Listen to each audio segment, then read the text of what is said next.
तो hello everyone, कैसे हो आप सब लोग। आई होप आप सब अच्छे होंगे।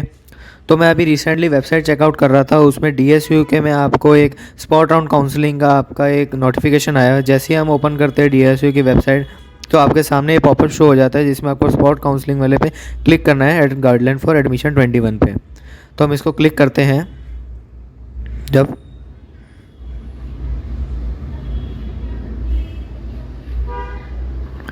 तो ये डॉक्यूमेंट हमारे सामने खुल जाता है, जो भी स्पॉट राउंड के लिए है, एडमिशन प्रोसेस के लिए शेड्यूल, सारा उन एडमिशन जो यूजी एंड डिप्लोमा प्रोग्राम्स के लिए है, उन सब का ये डॉक्यूमेंट में लिखा हुआ है कैसे कैसे शेड्यूल रहेगा और कैसे कैसे सारा प्रोग्राम रहेगा। तो स्पॉट राउंड होगा, आपके एडमिशन विल बी ऑनलाइन होगा, ना कि आपका ऑफलाइन। ये आपका कंसिडर किया जाएगा। कैंडिडेट नीड नॉट टू, आपको फिजिकली नहीं आना है आपको अपने वेन्यू पे जब तक आपको बुलाया ना जाए। In spot round seat will be allotted to participant candidates as per the file. जैसे जो आप फाइल, जो आपकी चॉइसेस फाइल की होगी आपने, उसी के आपके अकॉर्डिंग आपको सीट्स अलॉट की जाएगी, और अवेलेबिलिटी ऑफ सीट्स को देखते हुए। In case of seats still remaining vacant, अगर आपकी जो आपको चाहिए वो सीट्स आपकी वेकेंट रहती है, तो आपको सेकेंड राउंड में वो आपको अलॉट की जाएगी as per will be done by the spot round. Candidates can accept the allotted seat by submitting a seat acceptance. आपको एक सीट एक्सेप्टेंस फीस आपको पे करनी पड़ेगी, आप ऑनलाइन मोड से आपको भरनी पड़ेगी। Admission of candidate will be confirm by DSU after document verification. आपको जो एडमिशन होगा वो डॉक्यूमेंट वेरिफिकेशन के बाद ही कंफर्म किया जाएगा। अगर एक चीज़ और है, अगर आप जो आपको सीट अलाउड की गई है वो आप एक्सेप्ट नहीं करते हैं बाय पेइंग द जो एक्सेप्टेंस फी है, जो आप, तो आपकी सीट अलाउड जो आपको मिली है राउंड, जिस राउंड में, वो आपकी कंसीडर नहीं की जाएगी for the next round of the seat allotment. Thus the candidates are advise to fill only those choices which they can accept and arrange the choices carefully as they may be upgrade to higher order choice during spot round. Choice editing जो है, जो आपकी जो preference choice की editing है, वो allowed नहीं है during spot round. Spot round के लिए आपकी वेकेंट सीट्स जो है, वेकेंट सीट जो क्रिएटिंग है after upgradation internet upgrade will be available for spot round of admission. कैसे कैसे आपका एडमिशन होगा वो हम देखते हैं। बिफोर द स्पॉट राउंड, जो अगर ये मैं बताना चाहता हूँ, स्पॉट राउंड से पहले जो आपकी इंटरनल एप्लीकेशन होगी, जो एडमिटेड कैंडिडेट्स हैं, मतलब जिनको एडमिशन मिला हुआ है, पहले उनकी इंटरनल अपग्रेडेशन होगी। उसके बाद ही जो फ्रेश कैंडिडेट्स हैं उनकी स्पॉट राउंड चलेगा। That should they can consider is as fourth round. The upgradation will be done on the basis of merit only. Result of upgradation will be available on the student line ही। Log in करने के बाद आपको, जैसे ही हम देखते थे upgradation का रिजल्ट, वैसे ही आपको मिलेगा। Let's check out participating candidates for spot round. जो कैसे कैसे आप एलिजिबल हो सकते हो। फ्रेश कैंडिडेट जो आप रजिस्टर नहीं है, उसको पहले रजिस्ट्रेशन फ़ी करनी है 500 की। फिर जो फॉर्म भरना है रजिस्ट्रेशन फॉर्म में, उसके बाद आपको पार्टिसिपेशन फ़ी ऑफ 5000 भरनी है।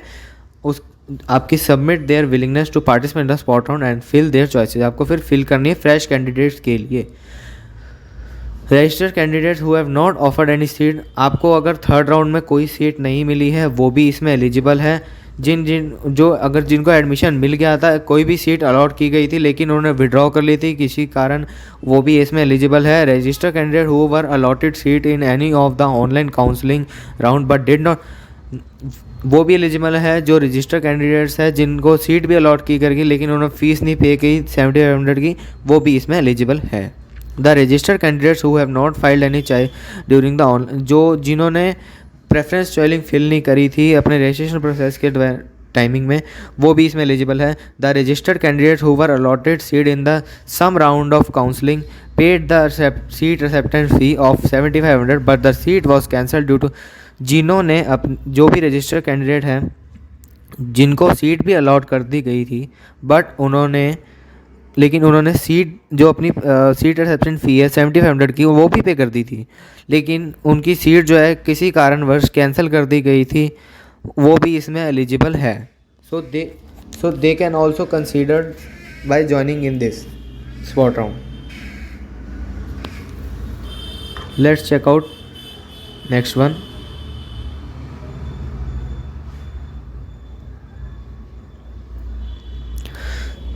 यहाँ पे एक नोट है कि द कैंडिडेट फेलिंग अंडर कि जिन्होंने अपनी 7500 पे कर दी थी तो उनको 5000 रुपीज़ कोई भी पे नहीं करने हैं स्पॉट राउंड के लिए, बिकॉज जो 7500 ही है अब वही आपके कंसीडर कर लिए जाएंगे।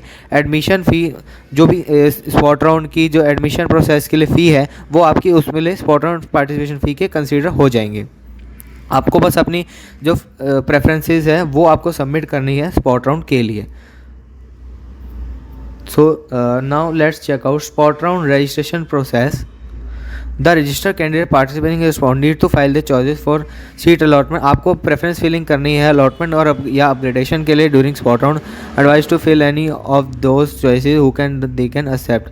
आपको वही और वही choice fill करनी है जो जिसमें आप अपना course accept करना चाहते हैं, आप ऑफ़र करने अरेंज आपको फिर वही अरेंज करनी है अपनी preference filling. No editing is allowed during spot round if a seat is offer during to a candidate in spot round, और आपने अगर वो एक्सेप्ट नहीं करते हैं by paying the balance fee of 2500, his or her spot round participation fee his or her spot round or participant will be cancelled or forfeited and he or she will not be considered for any seat allotment in next seat allotment rounds. Candidates may note that once a candidate accepts the seat by paying the balance of 20 will not or he or she will not be eligible for any okay. तो अगर आप अपनी जो seat है वो आप accept कर लेते हैं by paying the balance of 2500 तो आप उसके लिए जो कोई भी रिफ़ंड के लिए एलिजिबल नहीं होते। तो मैं यही आपको एडवाइस करूंगा कि आप अपना कोर्स जो आप ये प्रेफरेंस सीलिंग भरेंगे तो आप अपनी देख के भरें कि मेरे को यही कोर्स लेना है, तभी आप उसमें पेमेंट करें अपनी 2500 की, because afterwards if you want to withdrawal you will not be able to get any refund after the withdrawal seat letter date. Let's check out the spot round admission process.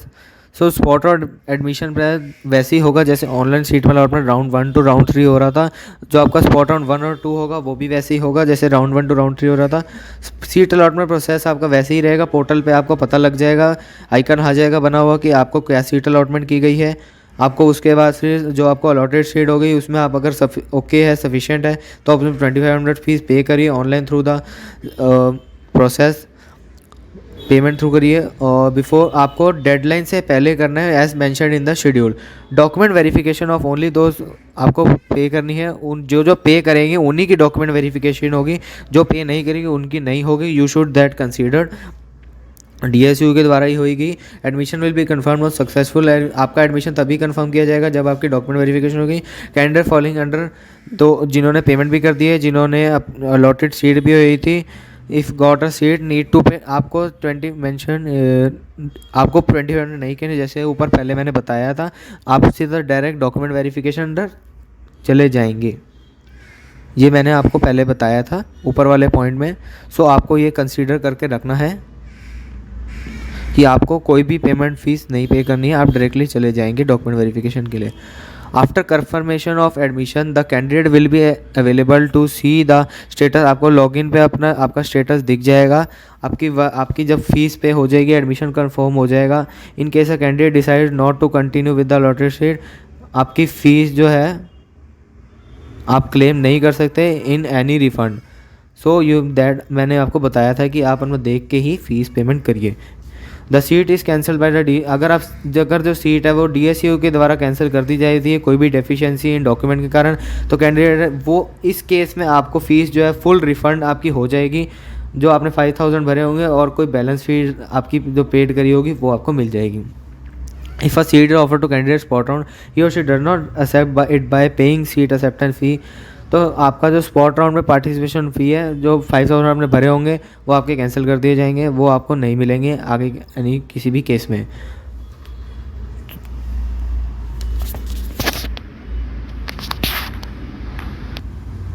Now let's check out the next point.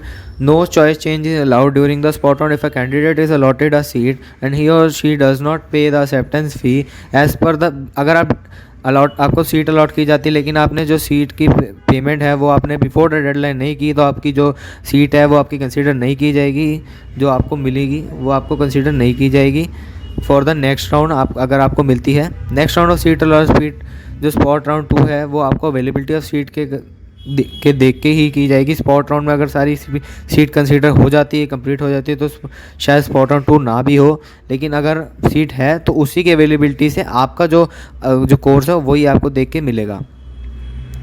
Let's check out ना counselling schedule of the spot round, how मतलब कि कैसे कब कब date पे क्या क्या चीज़ होगी। इंटरनल अपग्रेडेशन जो होगी एडमिटेड कैंडिडेट्स के लिए अगेंस्ट वैकेंट सीट, वो आपकी 18 नवंबर को होगी। ये सबसे पहले होगा उन जिन को एडमिशन मिला हुआ है। फिर उनकी डॉक्यूमेंट वेरिफिकेशन जो अपग्रेड हुए हैं उनको 28 नवंबर को होगी। फिर जो आपका नेक्स्ट प्रोसेस है chance to clear the deficiency, वो आपका 22 नवंबर पे होगा। Display of available vacancies for spot round 22 November 5 PM तक होगी। आपको वैकेंसी सारी दिख जाएगी, वैकेंसीज कितनी है स्पॉट राउंड के लिए, कौन कौन सी है, वो आपको दिख जाएगी 22 नवंबर टिल 5 PM। हम कंसिडर कर सकते हैं कि 5 PM तक ना हो, क्योंकि कभी कभार जो मेंटेनेंस में चली जाती है due to traffic, so you can consider it to be the 6 PM or 7 PM. Fresh registration of UG candidates who have not applied for the by paying, ये आपका सारे जो चारों पॉइंट है। पेमेंट आपकी जो 5000 और आपने जो प्रेफरेंस फिलिंग करनी है वो आपकी 22 से 24 नवंबर तक होगी। ECA वेरिफिकेशन फॉर कैंडिडेट्स होगी जो फ्रेश रजिस्ट्रेशन के द्वारका कैंपस के लिए है, वो 25 नवंबर तक होगी 10 AM तक। डिक्लेरेशन जो होगा आपका स्पॉट राउंड 1 रिजल्ट्स का, वो 28 नवंबर को होगा 5 PM तक। पेमेंट ऑफ बैलेंस भी होगी जो बाय कैंडिडेट हो गॉट अ सीट, वो 29 to 30 नवंबर तक कंसीडर कर सकते हैं till 2 PM। Document verification, the document verification 29 to 30 नवंबर तक होगी 5 बजे तक, दैट यू कैन कंसीडर। अगर आपकी कोई deficiency will be created during the, तो आपकी जैसे बताया था कि फ़ीस आप बात कर सकते हैं कि आपको रिफ़ंड हो सकती है अगर आपकी कोई डेफिशिएंसी ना हो। Let's check out now the next point. The candidates will not be entered physically for document in case the document uploaded on the portal are same है। आपको फिजिकली नहीं है अगर आना, अगर आपने जो फिजिकल मोड, अगर आपने डॉक्यूमेंट वेरिफिकेशन ऑनलाइन में सेम भरे थे, आपको फिजिकली नहीं है। Spot round 2 will be done on subject to availability of seat, ये मैंने आपको बताया था। डिक्लेरेशन ऑफ रिजल्ट होगा 2 दिसंबर को होगा। पेमेंट ऑफ बैलेंस फी वो आपके 3 से 4 तक आप अपना भर दीजिएगा। डॉक्यूमेंट वेरिफिकेशन जो आपका सारा चलेगा वो 3 से 5 बजे तक चलेगा, और जो पेमेंट होगा पोर्टल वो आपको 2 बजे तक चलेगा। अब चेक करते हैं डॉक्यूमेंट रिक्वायर्ड क्या चाहिए जो प्रोसेस स्पॉट काउंसलिंग के लिए। अगर आप एजुकेशन क्वालिफिकेशन आपके रीजन मेन आपको क्लास 10th और 12 मार्कशीट चाहिए। अगर आपने national institute of open school से करा है तो आपकी must be accompanied with the student centre ID card.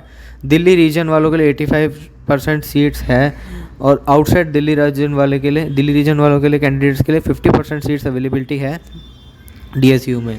तो आप दोनों बोथ के लिए जहाँ से आपने क्वालिफाई एग्जामिनेशन करा है वो आपका NCT ऑफ दिल्ली आपके दिल्ली के रीजन में कंसीडर होना चाहिए, और आउटसाइड वालों के लिए आउटसाइड दिल्ली रीजन के लिए नेशनल NCT के लिए कंसीडर होना चाहिए।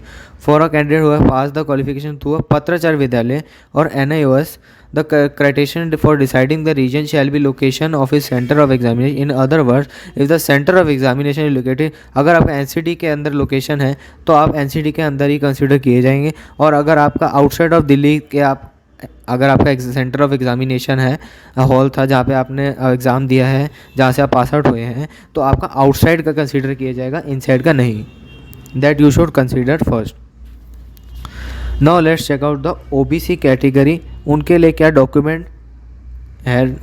आप that is the most important. The OBC category वालों के लिए जो सर्टिफिकेट है आपका 1 अप्रैल का हो या 1 अप्रैल के बाद का हो, that you should firstly consider that, मतलब कि आपको नया बनवाना पड़ेगा अपना OBC सर्टिफिकेट और income certificate in case of OBC category के लिए, बिकॉज आपको एक अप्रैल से बाद का या 1 अप्रैल तक का चाहिए। EWS वालों के लिए जो रिक्वायर्ड डॉक्यूमेंट है वो आपको क्या family income up to 8 lakh पर एनम का चाहिए, कोई सर्टिफिकेट चाहिए या इनकम सर्टिफिकेट चाहिए, वो आप दिखा सकते हैं। That you should consider. Asset certificate चाहिए, वैलिड फैमिली इनकम हो चाहिए, एसेट सर्टिफिकेट, और वो आपका कि आपका 1 अप्रैल से बाद का हो और 1 अप्रैल तक का हो। और आपको 2021 से 2022 तक का चाहिए, वो आपको देखना पड़ेगा। That you should consider for defence. Now let's check out defence category वालों के रिक्वायर्ड डॉक्यूमेंट्स क्या है। फॉर आपको original ID card for the candidate चाहिए और डिफेंस पर्सनल डिस्चार्ज बुक चाहिए as applicable, that you should consider. Person with disability के लिए आपको ये सारे डॉक्यूमेंट और ये आपको सारी एलिजिबिलिटी देखनी पड़ेगी, आप शुड कंसीडर कर सकते हो जो अगर आप इसमें लाइक करते हो, that you should first consider it. No other certificate in the regard shall be entertain, okay. आपको मतलब इनकी एलिजिबिलिटी में मीट करना पड़ेगा आपको अपने डॉक्यूमेंट लगाने के लिए अगर आप फिजिकली डिसेबल्ड हो। शेड्यूल कास्ट वालों के लिए जो शेड्यूल कास्ट में लाई करते हैं, फॉर दिल्ली कैंडिडेट्स के लिए जो होने चाहिए उनका कॉम्पिटेंट अथॉरिटी से ही इशू होना चाहिए और आउटसाइड दिल्ली के लिए उनका कॉम्पिटेंट अथॉरिटी से होना चाहिए। शेड्यूल ट्राइब के लिए आपको कॉम्पिटेंट जो अगर आप दिल्ली के हैं तो कॉम्पिटेंट अथॉरिटी फ्रॉम दिल्ली से ही आपका इशू होना चाहिए, और अगर आप आउटसाइड दिल्ली के हैं तो आपको आउटसाइड दिल्ली के कहीं से कॉम्पिटेंट अथॉरिटी से ही इशू होना चाहिए, दैट इशू। और ये एनेक्जर है, ये आपको जो डिफेंस कैटेगरी के हैं ये आपको भर के देना है। ये जब आपका डॉक्यूमेंट वेरिफिकेशन होगा ये आप तब वहाँ पे सबमिट कर सके हैं। ये सर्टिफिकेट है जिन जिनको एडमिशन लेना है जो अगेंस्ट डिफेंस कोटा में लाई करते हैं, ऑफिस ऑफ जिला और राज्य सैनिक बोर्ड के हैं, ये आपको फिल करके आपको अपने डॉक्यूमेंट वेरिफिकेशन के टाइम पे या तो फिज़िकली जाना है या ऑनलाइन मोड पे देना है। सो आई होप सबके डाउट्स क्लियर हो गए हो। कोई भी अगर आपको डाउट आपको होता है तो आप मेरे को कमेंट कर सकते हैं या मेरे इंस्टाग्राम हैंडल और फेसबुक हैंडल पे आप मेरे को पर्सनली मैसेज करके कोई भी डाउट अगर हो तो आप पूछ सकते हैं, मैं पर्सनली सबको रिप्लाई करूँगा। So thank you very much, I hope सबके डाउट क्लियर हो गए। नेक्स्ट कोई भी अपडेट आता है तो मैं आपको वीडियो बना के अपडेट करता रहूँगा। Thank you very much.